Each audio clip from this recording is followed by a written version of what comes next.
This video's purpose is to provide customers and dealers with a general overview of the steps that a technician performs when installing a TracPhone V3. It is not intended for use as a how-to video. All TracPhone products must be installed by a KVH authorized technician following the detailed steps in the installation guide. When you purchase the TracPhone V3, it comes with everything you'll need to do the installation. The main components include the gyro-stabilized antenna, which is inside the radome, and below-decks equipment including control unit, modem, multimedia terminal adapter or MTA for short, Ethernet switch, and associated cables and mounting hardware. The first step is to choose the mounting location for the antenna. It requires a clear view of the sky from 5 degrees up to 75 degrees all around the horizon. The mounting surface must be wide enough to accommodate the antenna's base, and it must be flat, level, and strong. Do not mount the antenna at the same level as the radar, and preferably above it, outside the beam path of the radar. Once you've selected the mounting location, unfold the supplied mounting template and secure it to the mounting surface. Make sure the forward arrow points towards the bow and is parallel with the vessel's center line. Using a light hammer and center punch, mark the location for the mounting holes and cable access hole.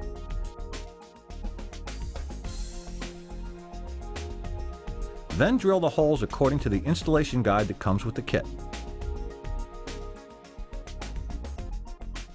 Then peel the paper backing from the foam seal and press it down firmly with its center around the cable access hole. Now you're ready to remove the 3 screws that secure the radome to the base plate.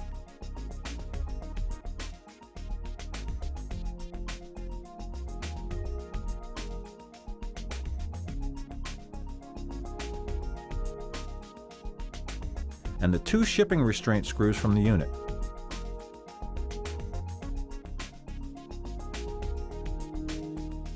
Be careful handling the antenna after this point, since it rotates freely.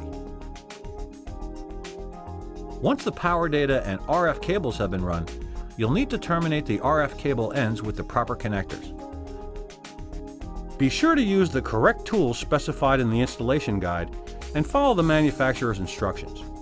Improperly terminated cables are a common cause of system problems.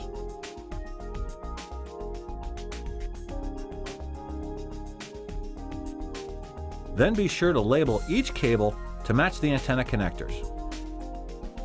Next, use the supplied 3mm Allen hex key to remove the connector cover from the base plate. And then connect the transmit and receive cables to the antenna using a torque wrench set to 15 inch-pounds. The integrity and reliability of these RF connections are critically important, so pay close attention to the detailed instructions provided in the installation guide. Then connect the power data cable to the bottom of the antenna and hand tighten until the connector locks in place. Finish by sealing the RF cable connections and reattaching the cable cover. Now it's time to secure the antenna to the mounting surface. Start by placing the antenna over the holes drilled in the mount and make sure the arrow inside the base plate points towards the bow. Apply a thin layer of the supplied anti-seize lubricant to the 4 bolt threads to prevent galling. Then add the washers and secure each mounting bolt as per the instructions in the guide. Finish the job by reinstalling the radome over the antenna and securing with the 3 screws you removed earlier.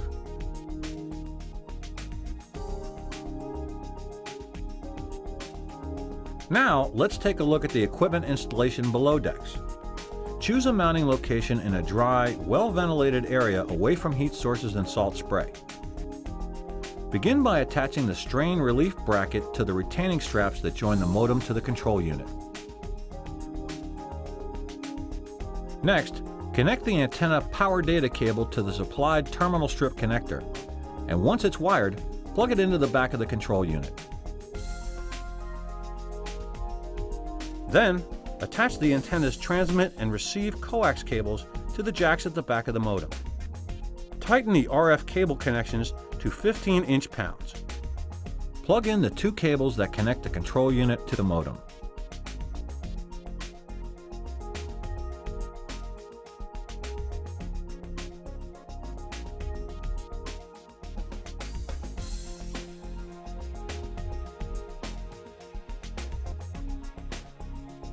Next, connect the modem to the switch, the MTA to the switch,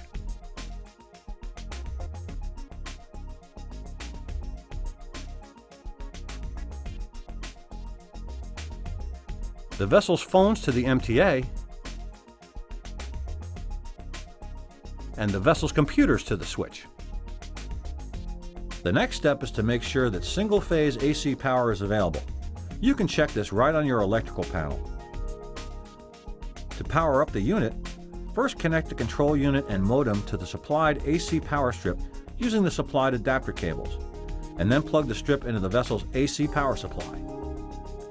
Then strain relieve all wires at the back of the control unit and modem by securing them to the bracket using tie wraps.